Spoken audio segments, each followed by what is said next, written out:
Today's video is sponsored by Pizzeria Il DC. Takeouts and deliveries only. No dining. So what are you waiting for? Dial Pizzeria Il DC and order your pizza now. I'm alive, and I try high.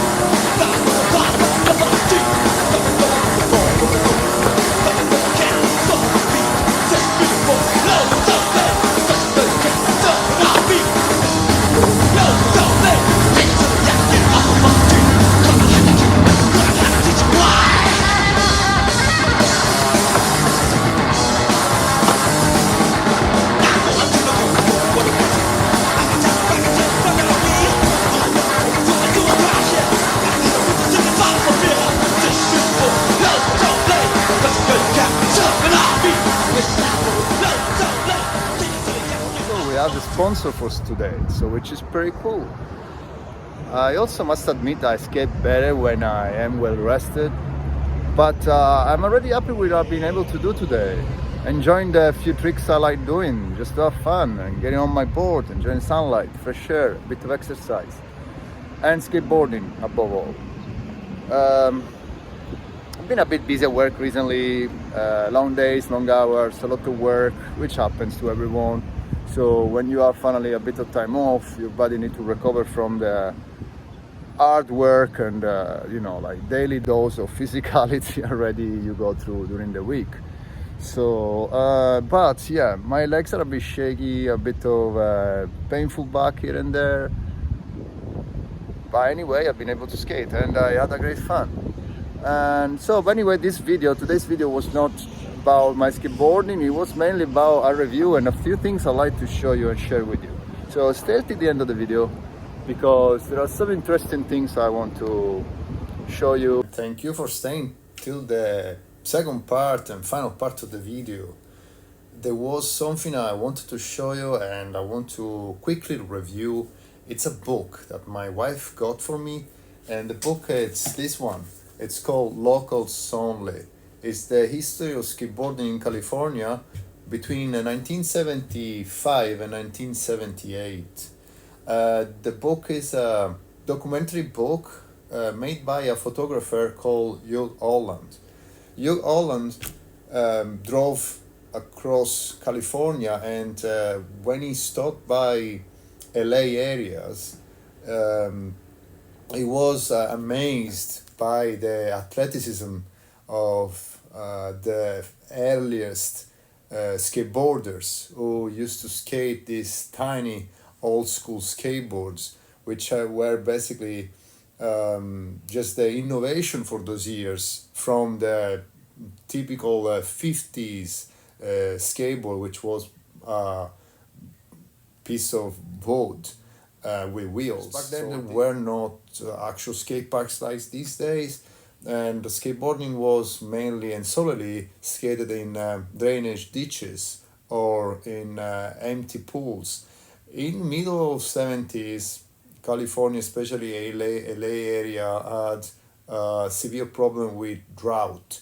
So the cities had to stop sending water to areas, and it was against the law having a swimming pool full of water. That's why these skateboarders used to skate inside the empty pools, because it was having a swimming pool full of water was banned during those years. This is the time when the Z-Boys and people like Stacy Peralta, Jay Adams, Tony Alva, Kubo, and many more started skating and gave the light to what we today enjoy, which is skateboarding. So if it wasn't for these people, we wouldn't have skateboarding today, probably. The book is amazing. I love it.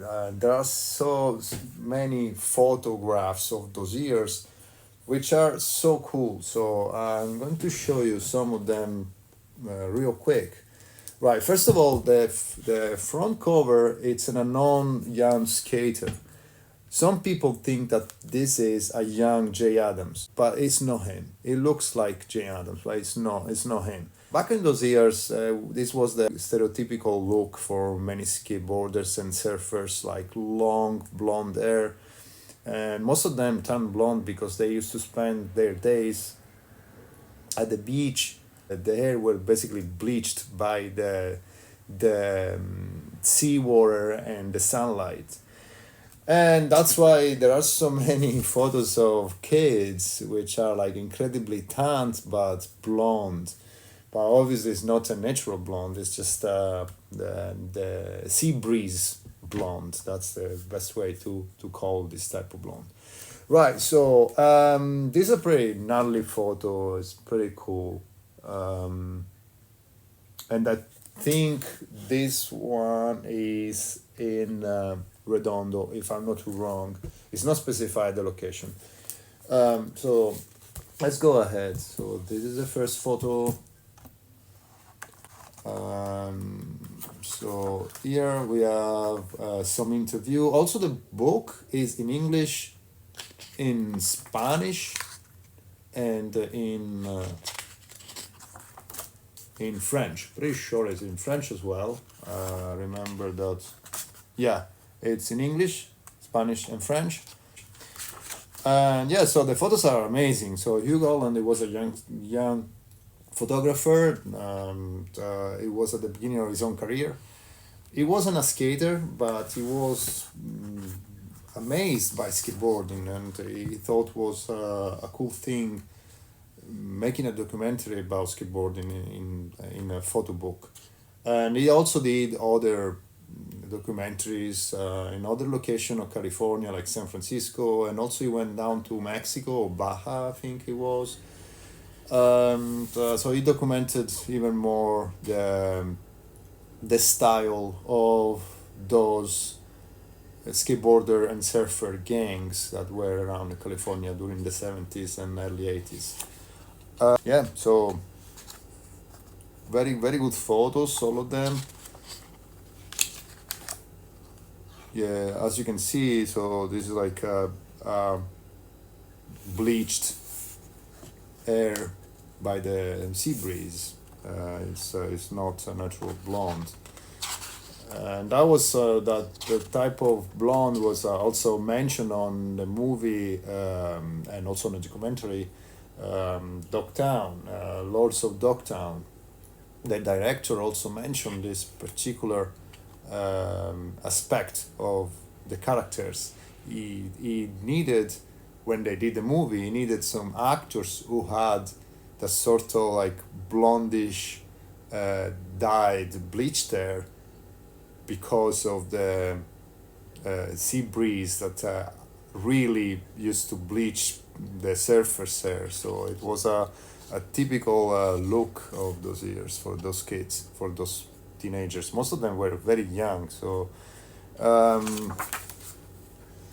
so this guy, cannot remember his name, but he's one of the very first pro skaters. I'm not too sure if he was sponsored by GNS.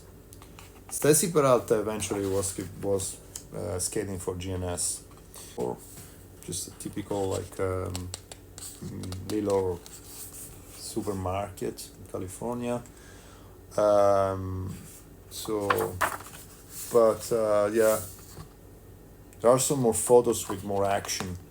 So this is like sort of intro. So the more you go ahead in the book, the more action you'll see.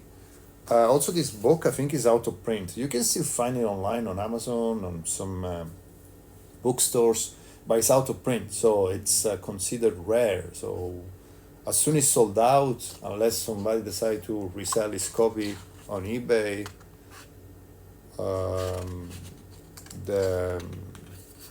the copies won't be around anymore. So it's that's why it's considered rare. So I'm so glad to have it because it's out of print.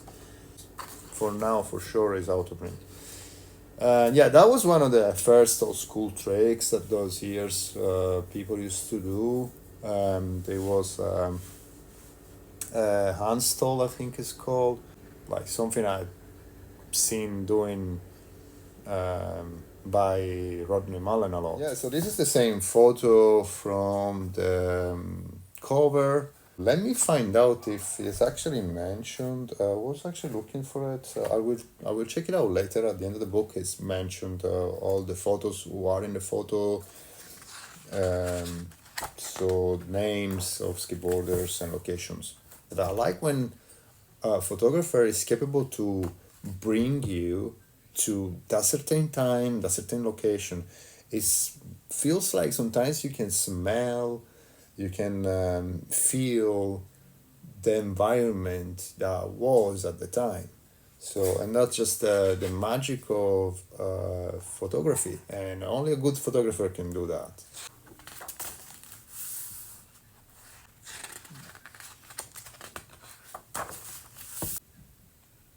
So this is skateboarding inside the swimming pools. As I was saying, because of the drought, was against the law to have a swimming pool full of water. So skaters used to skate inside swimming pool. But most of the time was illegal. They were not allowed to enter the property. So they basically were trespassing the property and skating inside the property, private property, illegally. And they used to leave as soon as the police came down. And that's also documented in lots of Dogtown documentary and movie too.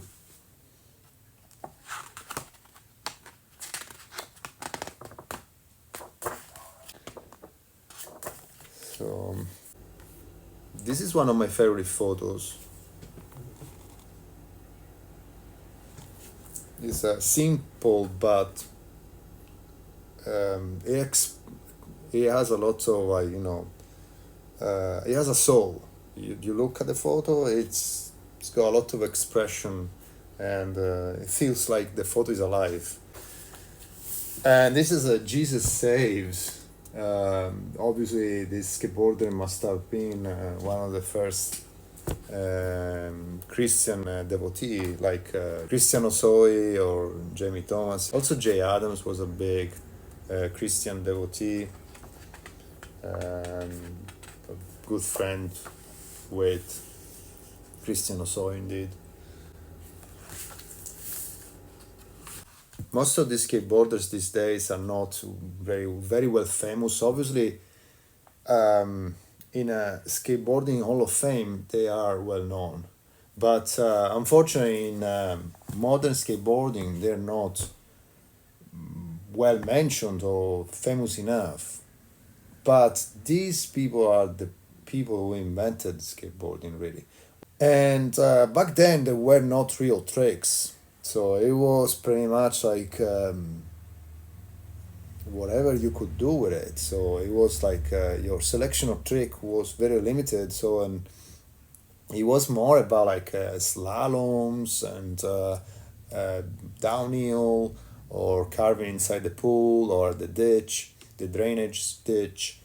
So that's why most of the skaters these days are not well mentioned, because finally skateboarding the way we intended became a thing in the early 80s with Steve Caballero, with Stacy Peralta, also with Jay Adams, with Tony Alva and all the rest eventually, the Bones Brigade, but like Steve Rocco and, with Rodney Mullen and all the rest. So, but that was the early 80s. So here we are talking about 10 years earlier. So this is from 1975 basically. So it's from the early or at least middle of the 70s.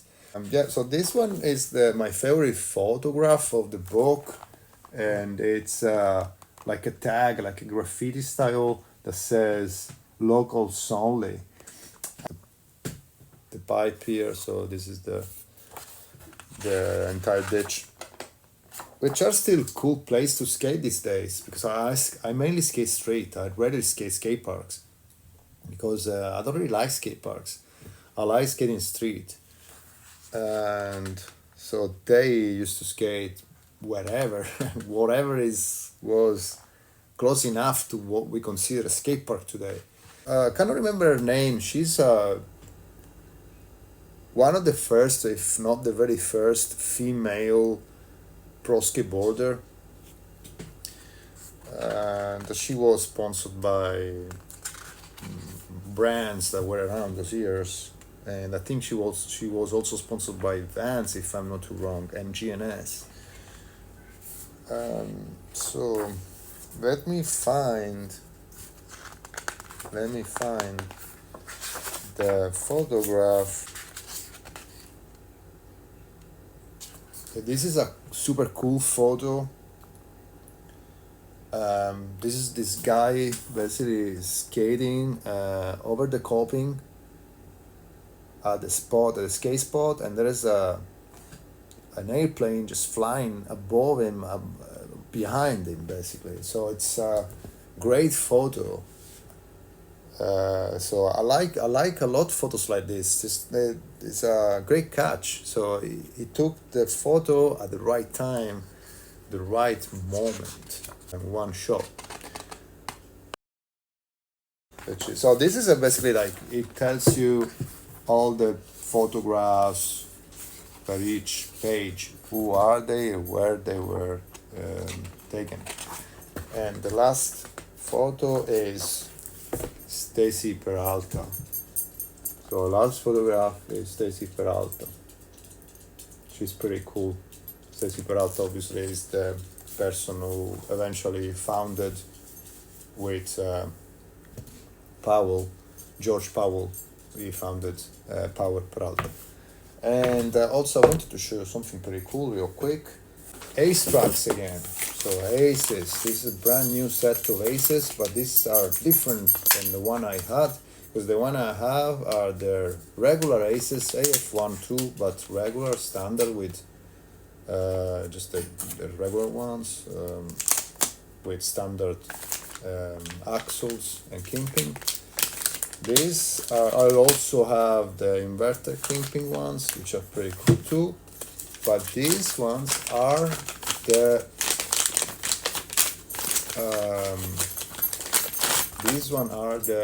super light ones. So axle and kimping are hollow, and I'm not sure if like the base plate is also lighter than the regular ones. I need to double check, but I don't think so.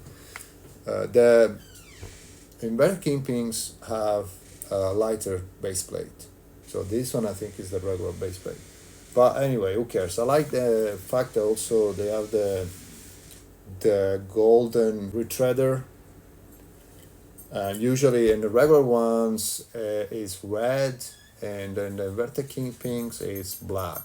So for the hollow, it's golden. And these are the 77, which is basically 9.5. This axle, this hanger is huge.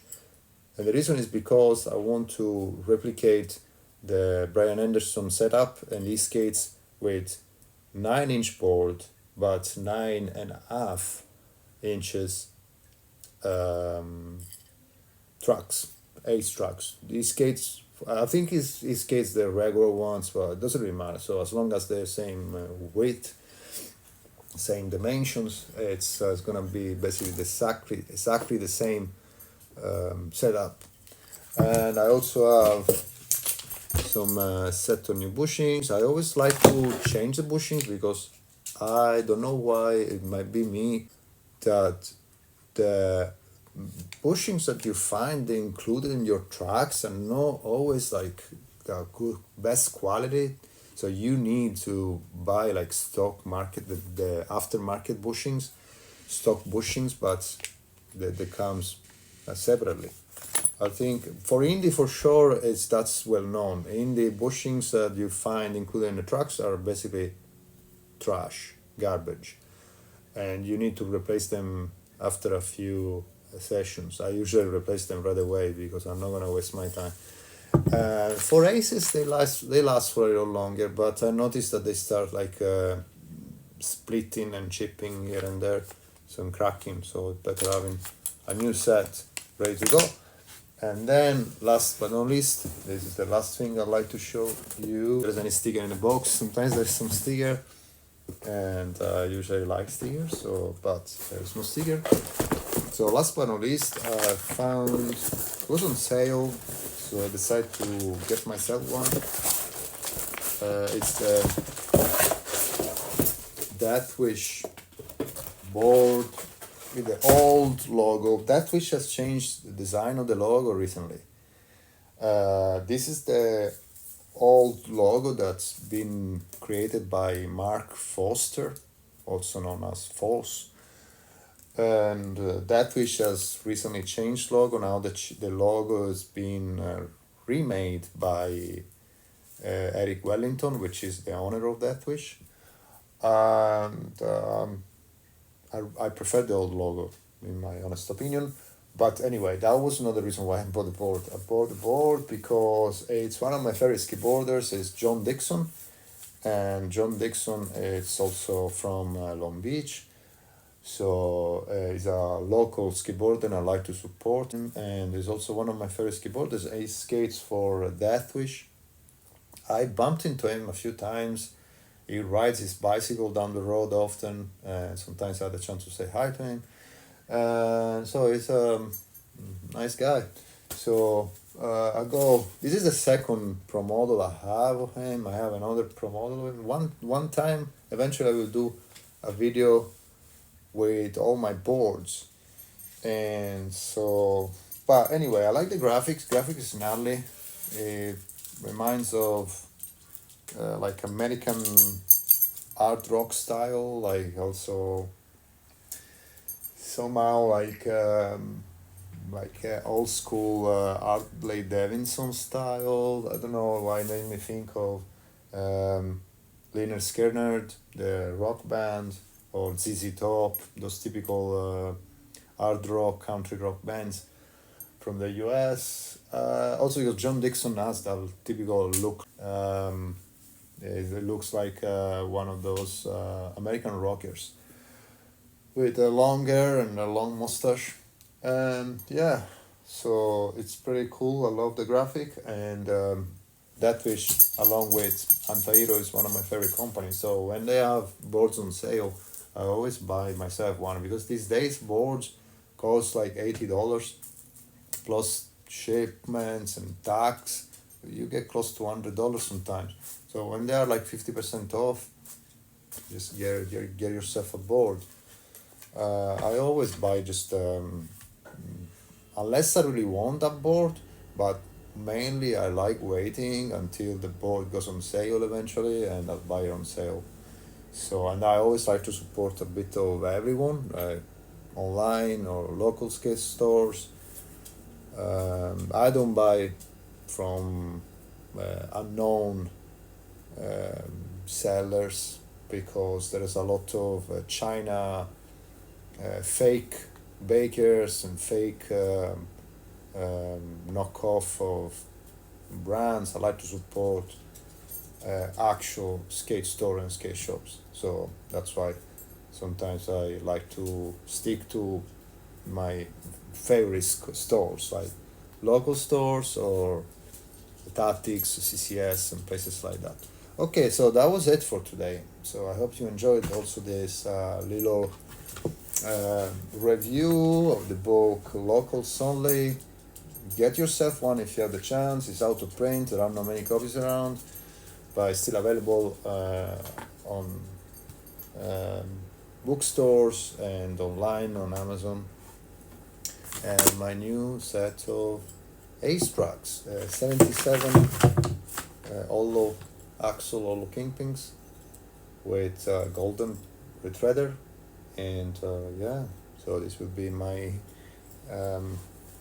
Brian Anderson setup. So excited! I want to recreate the exact setup he skates. Yeah, okay, catch you soon. Bye. Thanks for watching.